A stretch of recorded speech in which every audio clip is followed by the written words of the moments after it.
বিসমিল্লাহির রহমানির রহিম। আমাদের ডিসেম্বর মাসের মাঝখানে আজকে 16ই ডিসেম্বর বাংলাদেশের বিজয় দিবস। সে একটা ভালো দিনে আমরা আজকে পেঁপে বাগানের জন্য জমি প্রস্তুত করেছি অলরেডি। আর এই যে পেঁপের মাদা তৈরি করার জন্যে আমাদের দুইজন সহকর্মী আছে, কাজ করতেছে। এরা সারা বছরই এখানে কাজ করে। ওনার নাম আপনি বলেন, আপনার নাম কি? শরীফুল ইসলাম, মোহাম্মদ ইদ্রিস আলী। এরা দুইজন সবসময় আমাদের জমিতে সবসময় কাজ করে এবং এদের মাধ্যমেই আমরা আজকে জমি প্রস্তুত করেছি। গতদিন আমরা এই জমি মোটামুটি খুঁড়ে রেখেছি সবগুলাই। এবং এখন আমরা এর মধ্যে যে সার আজকে সকাল থেকে দেওয়া হয়েছে, যে সার দেওয়া হয়েছে সেটার মধ্যে আছে গোবর সার, তারপরে পর্যাপ্ত গোবর সার দেওয়া আছে এবং তার সাথে আছে ক্রপ মাস্টার। এই ক্রপ মাস্টার যদি আপনি 1 চামচ দেন, আপনার গাছ ক্ষতিগ্রস্ত হবে না, গাছ সুস্থ সবল এবং পর্যাপ্ত মোটা হবে ইনশাল্লাহ। শিকড়ের কোনো ক্ষয়গ্রস্ত হবে না। একটু অল্পখানি টিএসপি আছে 50 গ্রাম মতো, যেটা আপনার গোবর সারের সাথে যদি মিক্সড করে দেন তাহলে অবশ্যই এর ফলন এবং গুণগত মান ঠিক থাকবে। তো আমরা এই দেখেন অনেক ভিতরে অনেকটা আপনার গোবর সার এবং এগুলা মিক্সড করা আছে, সমস্ত জিনিস মিক্সড করা আছে। এবং এইগুলার থেকে দেখেন এই পাশে আসেন, দেখেন একটা মাদা পুরোপুরি তৈরি হয়ে গেছে, একটা মাদা। এবং আমরা শুধুমাত্র এই পেঁপে চাষই করতেছি না, এর সাথে দেখেন সমন্বিত আম চাষ আছে, আমের গাছ আছে। কেবল আম গাছ লাগাইছে এই বছরই, সমস্ত বাগানে আম গাছ লাগাইছে দেখেন ভিতরে। তার সাথে আছে কুমড়ো গাছ, দেখেন কুমড়োর চারা আমাদের লাগানো আছে।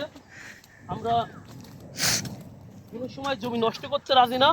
এই দেখেন আমাদের কুমড়োর চারা লাগানো আছে, এই যে কুমড়োর চারা লাগানো আছে, এই যে কুমড়োর চারা লাগানো আছে, এই যে আম গাছ আছে। দেখেন সমস্ত জায়গায় আম গাছ আছে। ওই দেখেন কুমড়ো গাছের কাজ করতেছে আমার আর একজন শ্রমিক কাজ করতেছে। তাছাড়া আমাদের এই পেঁপে গাছের জন্য যে মাদাগুলো আমরা তৈরি করেছি, এই যে বিভিন্ন জায়গায় 6 ফিট পর পর যে মাদাগুলো তৈরি করেছি, এর মধ্যে আমরা এখন পানি দিচ্ছি। আসেন সামনে আপনাদের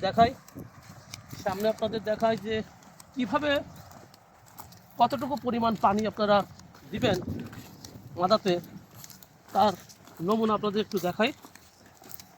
এই যে শুধুমাত্র মাদাতে পানি দেওয়া হচ্ছে, মাদা প্রস্তুত করে প্রত্যেকটা জমিতে, প্রত্যেকটা মাদায় এই দেখেন পানি দেওয়া হচ্ছে।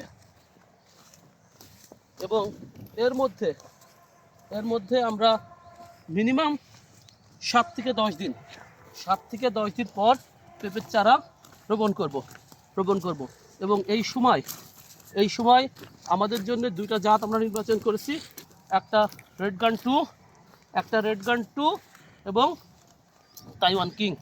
রেড গান 2টা আমরা সবজি হিসাবে বাজারে 2 মাস থেকে 2.5 মাসের মধ্যে বাজারে বিক্রি শুরু করে দেব এবং তাইওয়ান কিংটা পাকা পেঁপের জন্য আমরা রেখে দেব। এই মাদাতে 2 ধরনের জাত আমরা নির্বাচন করেছি অলরেডি। তো একটা রেড গান 2 এবং একটা তাইওয়ান কিং। রেড গান 2টা সবজির জন্য 2 থেকে 2.5 মাস পরেই আমরা কাঁচা পেঁপে বাজারে বিক্রি করা শুরু করব। এবং এর ফলনটা যেহেতু আমরা শীতের মধ্যে লাগাচ্ছি, একদম গোড়া থেকে পেঁপে ধরা শুরু করবে। আর তাইওয়ান কিংটা এটা পাকা পেঁপের জন্য আমরা রেখে দিয়েছি, এইটা পাকা বিক্রি করব ইনশাল্লাহ। যখন আবার চারা রোপণের দিন আসবে আপনাদেরকে আবার পুনরায় বিস্তারিত জানানো হবে।